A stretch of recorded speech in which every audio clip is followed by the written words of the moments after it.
Oula, oula, attendez, qu'est-ce qui se passe au Niger en ce moment? Pourquoi tout d'un coup un pays dont on ne parlait jamais avant devient tout d'un coup le lieu où il risque d'avoir une nouvelle guerre mondiale avec plusieurs pays d'Afrique de l'Ouest qui sont dans la danse, avec la Chine, les États-Unis, la Russie, Wagner? Est-ce qu'on est en train de revivre une guerre d'Ukraine mais ailleurs? Est-ce que ça va repartir sur un autre front? Et c'est quand même étrange parce que d'habitude, les coups d'État qui se passent en Afrique, ça ne provoque pas de telles crises.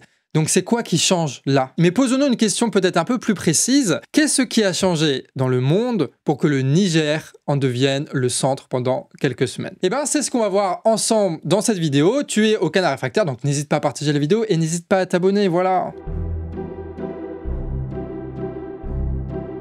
On aurait pu commencer cette vidéo en vous balançant toute l'histoire avec le putsch, avec le blocus, l'ultimatum, la CEDEAO, Wagner et compagnie, mais on a préféré avoir une autre approche. On va commencer tout simplement avec une carte du monde. Le Niger est donc un pays africain qui est un pays du Sahel. Le Sahel, c'est toute cette bande-là qui est entre le Sahara et la région subsaharienne qui est, comme vous le voyez, un tout petit peu plus verte quand même que le désert du Sahara.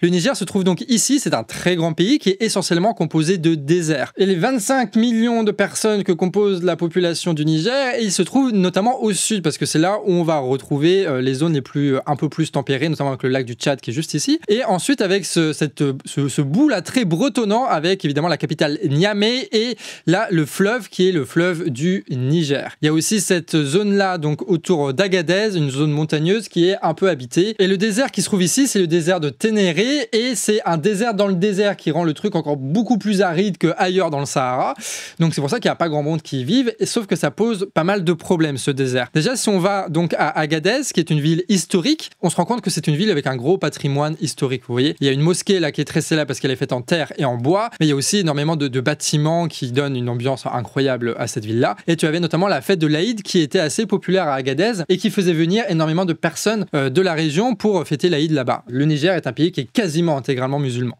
Sauf que le problème, c'est que toute cette zone-là est extrêmement compliquée à défendre, ce qui fait qu'il y a beaucoup de forces djihadistes qui font pas mal de merde dans la région, ce qui fait que toute cette partie-là, elle n'est pas totalement sous contrôle de l'État, qu'il y a des attentats qui arrivent, ce qui fait que les touristes qui avant venaient à Agadez, aujourd'hui, ne viennent plus. Le second problème que pose ce désert, c'est qu'il avance et qu'il bouffe des milliers d'hectares chaque année, ce qui empêche du coup de nourrir les gens, sachant que la population, elle grandit au Niger. Et il y a un exemple qui est assez symptomatique de ce problème-là, c'est que si on s'intéresse à la ville de Kouré, qui est donc juste à côté de Niamey, la capitale, Kouré, c'est réputé, c'est une toute petite commune, mais réputée pour être une réserve pour les girafes de Kouré qui ont failli disparaître. C'est une espèce de girafe qui est assez remarquable parce qu'elle est très belle, elle est très touristique, ça fait venir énormément de personnes, ce genre de girafe-là. Surtout que, bon, ils mettent tout le contexte, ils vont avec, tu vois, incroyable, tu vois. Et tu as énormément de girafes qui ont été sauvées de la disparition et tu en as beaucoup qui se trouvent à Kouré, sauf que le problème, c'est que c'est des terres agricoles parce que tout autour de Niamey, en fait, il y a une culture de mil qui est un autre nom africain pour le sorgho, pour le millet, sinon, c'est le même truc. Toutes les girafes ont donc été délocalisées pour se mettre à Gabadé-Djik. Donc, en gros, ils envoient les girafes beaucoup plus loin dans le désert, alors que les girafes, elles étaient beaucoup mieux à côté de Niamey parce que c'est là où il y a les commerçants, les hôtels, c'est là où on peut faire fructifier un peu le pognon, quoi. Et donc en gros, ils sont obligés de sacrifier le tourisme pour juste permettre l'agriculture, pour juste nourrir la population. Sachant qu'au Niger, 70% de la population travaille dans l'agriculture et que tout ça, ça apporte 40% du PIB. Donc c'est un pays qui est essentiellement agricole. Moins de touristes, une production agricole pressurisée, un besoin d'importation important à l'avenir. En fait, le Niger est un pays qui a besoin de trouver des ressources et des richesses à l'avenir. Et vous savez quoi? Le pays, en réalité, il a des vrais arguments. Donc retournons sur la carte du Niger. Il y a donc Niamey qui est le dernier lieu où Balavoine a dormi avant d'avoir un accident. Donc en gros, il est allé à Niamey, puis après il est allé à Gao au Mali en avion, et puis après en hélicoptère par ici, il est mort là. Donc c'est vraiment à Niamey où il a dormi la dernière fois dans un hôtel. Voilà, petite anecdote. Tu as aussi Agadez, donc la ville historique qu'on a vue avec la mosquée en terre et en bois comme ceci. Et au nord d'Agadez, il y a une autre ville plus grande qui s'appelle Alit. Alit qui est connu pourquoi? Pour ceci. Voilà, ceci c'est la mine d'uranium d'Orano, donc ex-Areva, et qui est gigantesque, qui est un des principaux gisements que possède cette entreprise française. Et cette mine, elle est très très grande, mais elle est aussi très très exploitée. Avant, il y avait énormément d'uranium qui venait du Niger et qui approvisionnait les centrales nucléaires françaises. Aujourd'hui, c'est un peu moins le cas. Donc il y a un peu des chiffres qui se battent en duel parce qu'en fait, c'est un peu plus compliqué que ce qu'on peut penser de choper des informations d'où viennent l'uranium qu'on utilise en France. France. Mais ce qui est sûr, c'est que les mines du Niger, pour l'État français, pour EDF, pour l'ex-Areva, ça représente une immense quantité d'uranium qu'ils vont pouvoir exploiter très bien à l'avenir. En réalité, beaucoup de l'uranium qu'on utilise en ce moment, ça vient surtout du Kazakhstan, qui est un pays donc d'Asie centrale juste frontalier à la Russie, où tu as l'État russe qui a envoyé les parachutistes et l'armée pour mater une révolte contre la hausse des prix sans qu'il y ait aucune indignation internationale parce qu'en fait on a besoin de l'uranium du Kazakhstan. Ces mines d'uranium exploitées par les entreprises françaises représentent un gros potentiel financier parce que l'État français et EDF se positionnent sur le marché mondial pour la construction de centrales nucléaires supplémentaires. Il faut rappeler qu'à la fin du XXe siècle, quand même, l'État français et EDF étaient les seconds plus gros producteurs de nucléaire. Des centrales construites aussi pour compenser le coût du gaz russe ou pour alimenter les voitures électriques qui deviennent apparemment le nouveau cycle de production du capitalisme mondial pour essayer d'éviter la crise. Donc ils vont faire des voitures partout en permanence qu'il va falloir alimenter et pour ça il faut du nucléaire qui devient de plus en plus rentable. Donc ce n'est pas con d'investir là-dedans comme le fait EDF, comme le fait l'État français. Mais l'erreur qui est faite très souvent, c'est que on résume le Niger à l'uranium, ce qui est totalement faux, parce qu'en fait, il y a énormément d'autres choses qui fait que le Niger est un pays particulier en Afrique. Prenons de la distance, regardez, le Niger a des frontières avec la Libye, avec l'Algérie, avec le Mali, avec le Burkina Faso, avec le Bénin, avec le Nigeria, avec le Tchad. Ça fait beaucoup quand même. Et là, tu comprends pourquoi la France et aussi les États-Unis ont des bases militaires au niveau du Niger, parce qu'en fait, ça leur permet d'intervenir partout en Afrique de l'Ouest. C'est notamment grâce à ces bases dans le désert du Ténéré ou alors à Agadez qu'ils ont réussi, par exemple, à faire des interventions directement en Libye, tu vois, ou qu'ils peuvent faire des interventions contre le djihadisme et compagnie, parce qu'en fait, tu peux taper dans tous les pays autour. Donc le Niger, d'un point de vue géographique, d'un point de vue militaire, d'un point de vue géopolitique, c'est assez important. Mais surtout, le Niger est le carrefour de l'Afrique francophone, en réalité. Parce que là, alors, on va pas citer tous les pays, mais là, c'est une zone qui est ultra francophone, et là, une zone qui est très francophone aussi. Et le Nigeria n'y est pas, la Libye n'est pas francophone, c'est le Niger qui fait le lien entre les pays d'Afrique centrale francophone et les pays d'Afrique du Nord et d'Afrique de l'Ouest francophone. Donc, un carrefour qui rassemble 20 pays qui parlent majoritairement la même langue et qui pourrait donc former un marché commun avec des productions qui sont communes, qui sont interdépendantes, avec des étiquettes qui sont les mêmes, avec des entreprises qui peuvent commercer entre elles beaucoup plus facilement et avec des droits de douane qui pourraient baisser. Donc ça, c'est un peu les enjeux qu'il y a autour du Niger avant qu'il y ait un État qui montre le bout de son nez avec, dans ses valises, les meilleurs industriels du monde. Il y a 10 ans, avec la route de la soie, l'État chinois a commencé à organiser des investissements massifs au Niger. L'État a donc coordonné à la fois les banques chinoises et les entreprises chinoises pour pouvoir investir totalement le Niger, qui était jusque-là sous-investi par l'Europe et les États-Unis. Donc en fait, il y a énormément d'infrastructures rentables à exploiter. Des entreprises chinoises viennent donc poser d'immenses quantités de panneaux solaires dans une des régions les plus ensoleillées du monde, à côté de Niamey. Ils construisent un barrage hydraulique au nord de Niamey, au niveau du Niger, pour augmenter la production électrique du pays de 50%, et ils veulent installer toujours à Niamey une zone industrielle variée. Sauf que aucun État au monde ne va juste investir des milliards pour le plaisir d'aider l'Afrique, d'aider le Niger. Ça n'existe pas, sauf dans les pires propagandes. Donc pourquoi est-ce que l'État chinois a fait ça? Là, c'est une vraie question. En gros, derrière, il y a des intérêts et nous, on en voit 5. Premièrement, ces entreprises énergétiques remplissent le carnet de commandes et continuent de maintenir les gros taux de profit des entreprises chinoises. Deuxièmement, en investissant dans les pays africains, la Chine prend la main sur des ressources essentielles pour sa production. Des minerais, de l'énergie, etc. Troisièmement, en installant des usines en Afrique, ils peuvent délocaliser là où les salaires et les normes économiques sont bien plus basses, où les ouvriers sont bien plus faciles à trouver, et donc augmenter le profit des entreprises chinoises. Et ça, c'est la même stratégie qui a été employée par les entreprises européennes vis-à-vis de la Chine ces dernières années. Quatrièmement, l'État chinois construit des infrastructures et des productions dans d'autres pays pour y développer un marché, avec des salariés capables d'acheter les exportations des autres entreprises chinoises, comme dans l'électronique, la manufacture ou encore les voitures électriques. Cinquièmement, en signant des accords avec le Niger et en développant le pays économiquement, la Chine peut coordonner toute sa production qu'elle a installée partout en Afrique de l'Ouest et rendre possible ce fameux marché économique africain de l'Ouest qui du coup graviterait autour d'elle-même et de ses propres intérêts. Donc le Niger, c'est beaucoup de choses différentes, notamment pour les Nigériens, mais d'un point de vue simplement économique, ce qui nous intéresse pour l'instant, en fait, le Niger, c'est pas juste un bout de désert surpeuplé avec des mines d'uranium comme certains peuvent le croire. Il y a au Niger un vrai enjeu économique qui était en train de grandir, avec la présence d'un côté de l'armée française et d'ex-Arriva, et en même temps une alliance militaire avec la Russie et une alliance économique avec la Chine. C'était les deux tableaux à la fois. Sauf que quand on regarde un petit peu la presse africaine, on se rend compte qu'il y a d'autres enjeux encore derrière tout ça.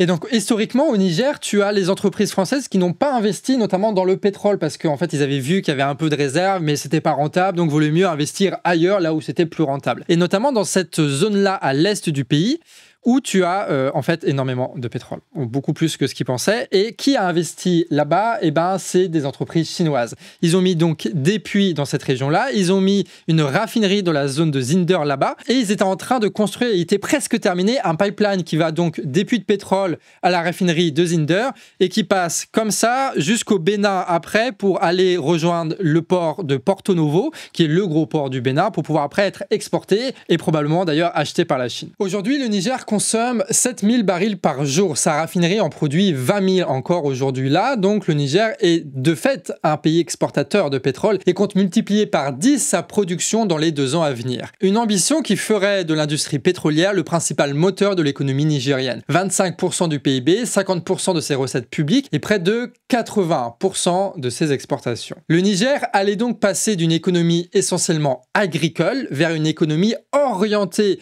vers l'industrie et le pétrole grâce à des infrastructures largement possédées et dirigées par des entreprises chinoises. Mais ça, c'était avant le putsch qui a mis fin à ces travaux qui devaient se terminer dans les semaines à venir.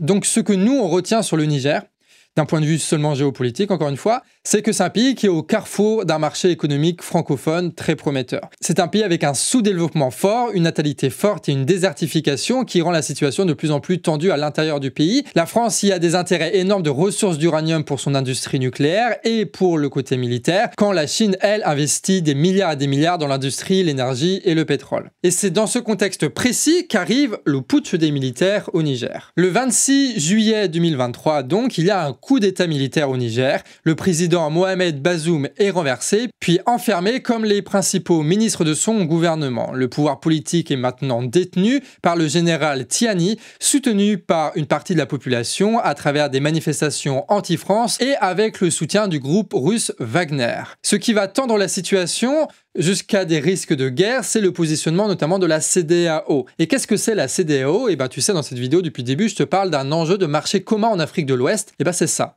La CEDEAO. C'est une alliance économique entre les différents pays de la région. C'est un marché commun qui se construit en ce moment avec le projet d'une monnaie commune et avec une langue commune, le français, qui va être officialisé. Et ça va permettre de faire plusieurs choses, notamment de mettre en réseau les différentes productions nationales qui se sont énormément développées et qui sont devenues très interdépendantes avec les investissements chinois dans la région. Mais aussi un marché commun pour permettre de mettre en concurrence les différentes entreprises nationales pour que les plus grosses puissent conquérir les marchés étrangers et ainsi générer encore plus de profits. Et ce marché commun est menacé par les putschistes qui empêchent cette coordination et qui rend impossible les investissements étrangers à long terme, comme on l'a vu un tout petit peu plus tôt dans la vidéo. Et ce conflit économique à l'intérieur du Niger, pour nous en tout cas, c'est ça le cœur du conflit. Mais on peut se demander, qui gagne dans la région avec tout ça ?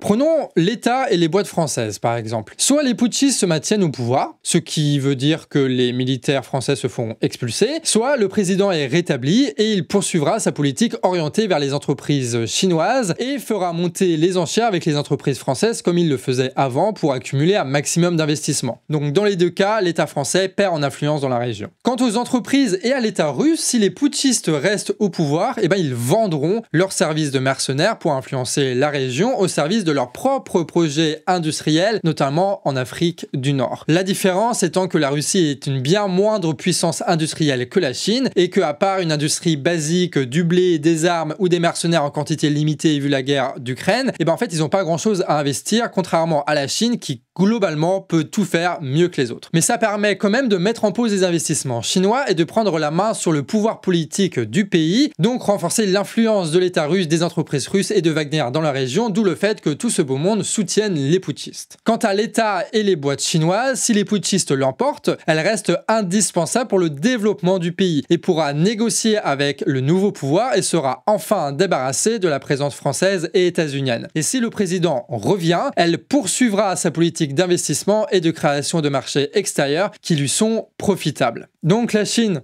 gagne en influence, la Russie gagne en influence. En fait, le seul moment où tout le monde perd dans cette histoire, c'est que s'il y a une guerre qui se déclare, parce que personne n'a forcément les militaires pour faire cette guerre-là, n'a forcément le matériel pour faire cette guerre-là, et ça va détruire énormément d'infrastructures, et ça va empêcher de commercer dans la région, qu'importe le camp dans lequel tu es. Et la désorganisation de l'État provoquée par les guerres va renforcer la présence djihadiste, qui va rendre là encore plus impossible l'exploitation des ressources et le commerce entre les différents pays au Niger. Et les putschistes jouent d'ailleurs là-dessus, parce qu'ils savent très bien que les bourges ne veulent pas d'une guerre, et que du coup ils peuvent ne pas répondre à leur ultimatum sachant qu'ils vont pas intervenir. Donc s'il y a une guerre, tout le monde perd. Par contre, s'il n'y a pas de guerre et que les putschistes gagnent, ou alors que les putschistes se rendent et que le gouvernement reprend sa place, et ben en fait on a l'impression que la Chine gagne à tous les tableaux, tu vois. Parce que quoi qu'il arrive, elle gagne en influence. Sauf que il y a deux choses qu'il ne faut pas oublier dans cette histoire. Déjà, la Chine, ça fait 10 ans qu'elle gagne au Niger, et si elle arrive tant à investir dans ce pays, c'est que depuis 20 ans au minima, depuis son intégration à l'OMC, elle a pris une position centrale dans la production mondiale, qu'elle a accumulé énormément d'usines, de savoir, de brevets et de finances et de dollars pour pouvoir investir partout dans le monde. Et c'est ce développement capitaliste-là de la Chine, cette histoire économique de la Chine qui vient exporter sa production directement en Afrique, qui est le gros événement de cette histoire. Le coup d'État au Niger, lui, révèle les crises que provoque ce développement économique. La possibilité d'un marché commun qui s'oppose à des militaires, des putschistes qui font du chantage à la guerre pour se maintenir au pouvoir, et des influences étrangères, russes, chinoises et françaises, dans la région pour préserver leurs intérêts, et une population aussi là-dedans qui aspire à autre chose qu'être dans un pays sous-développé et qui s'organise pour donner de la force. Et évidemment, c'est ça le second point, il faut pas oublier la population là-dedans. C'est pas parce que les médias n'en parlent pas que cette population n'existe pas. Le peuple, c'est ça l'important, et c'est pas un acteur neutre dans l'histoire. C'est elle qui, par sa mobilisation pour le moment dans la capitale, qui permet aux putschistes de se préserver dans le pouvoir. C'est elle qui, par son travail, rend profitable cette union économique. Et surtout, c'est elle envers qui va notre fraternité, parce que les grands patrons d'entreprises africaines qui font des complots et qui chopent des milliards de profits, ou encore des politiciens corrompus, ou alors des entreprises chinoises, on s'en fout de tout ça, c'est pas pour eux qu'on réfléchit, et il n'y a pas que eux qui font l'histoire. Donc en conclusion, je dirais que tout ce qui transforme l'Afrique de l'Ouest était déjà présent avant le coup d'État. En fait, ça a juste été un déclencheur. La révolution, c'est la vitesse de développement économique rythmée par la Chine qui crée une séparation toujours plus grande entre, d'un côté, le pouvoir militaire éclaté qui se succède dans des coups d'État et le pouvoir économique qui a besoin de stabilité et d'un État totalement impliqué dans son développement. Et donc, les juntes militaires se retrouvent parce qu'en concurrence face aux différents pouvoirs économiques sous blocus et perdent donc accès aux avantages des usines, des infrastructures, de la production, de tous ces pays que la propagande appelle démocratiques, mais qui sont en réalité que des pays qui acceptent le développement économique organisé par la CEDEAO et qui profitent aux entreprises chinoises pour le moment. Pendant que je suis en train de faire cette vidéo, la situation n'est absolument pas réglée. On ne sait pas du tout comment ça va finir. Est-ce qu'il y aura une guerre ou pas? Est-ce que les putschistes vont lâcher ou pas? Est-ce que la CEDEAO va exécuter ses menaces ou pas? On ne sait pas. Et on ne sait pas non plus toutes les conséquences que ça va avoir dans les relations diplomatiques ou économiques qu'il y a entre le Niger et la Chine et le Niger et la France. Mais avec tout ce qu'on a vu, on sait vers où regarder en tout cas. Et on peut se poser de bonnes questions. Avec déjà la suite de la mobilisation populaire, les manifs vont-elles continuer ou pas? Dans la capitale, est-ce que ça va continuer à soutenir les putschistes? Et est-ce que dans les autres régions, ça va se mobiliser? Et s'ils le font, quelle position ils vont prendre là-dedans? Est-ce que la population au Niger va se retourner contre la CEDEAO vu qu'ils sont en train de subir les conséquences d'un blocus économique féroce? Et cette junte militaire, si elle s'oppose à la CEDEAO, dans quel autre pays va-t-elle pouvoir faire cette alliance-là? Va-t-elle se contenter du Mali, du Burkina et donc stopper son développement économique? Ou alors essayer de signer de nouveaux contrats ou de maintenir les contrats avec la Chine et la Russie? Niveau géopolitique maintenant, la Chine a été assez discrète, mais va-t-elle prendre position? Comment va-t-elle exercer ses pressions? Et pareil pour la Russie et pour Wagner et pour les États-Unis et pour l'État français aussi? Va-t-il pouvoir réagir autrement qu'avec des communiqués de presse, puisque en fait, elle n'a pas trop d'appui sur la région? Est-ce qu'elle a les moyens encore de faire valoir ses intérêts? Et ça, c'est un tas de questions dont on répond partiellement dans cette vidéo-là, mais qui va se révéler avec l'actualité de ces prochains jours. Quand le flot va tomber avec toutes les nouvelles qui vont arriver, et en se posant les bonnes questions, on va pouvoir avoir les bonnes informations et comprendre ce qui se passe réellement au Niger. N'hésitez pas à mettre des commentaires de votre analyse, vu qu'on prépare une suite à cette vidéo-là. Et suivez-nous évidemment sur notre chaîne du Canard Réfractaire. Sur ce, amis réfractaires, à la prochaine.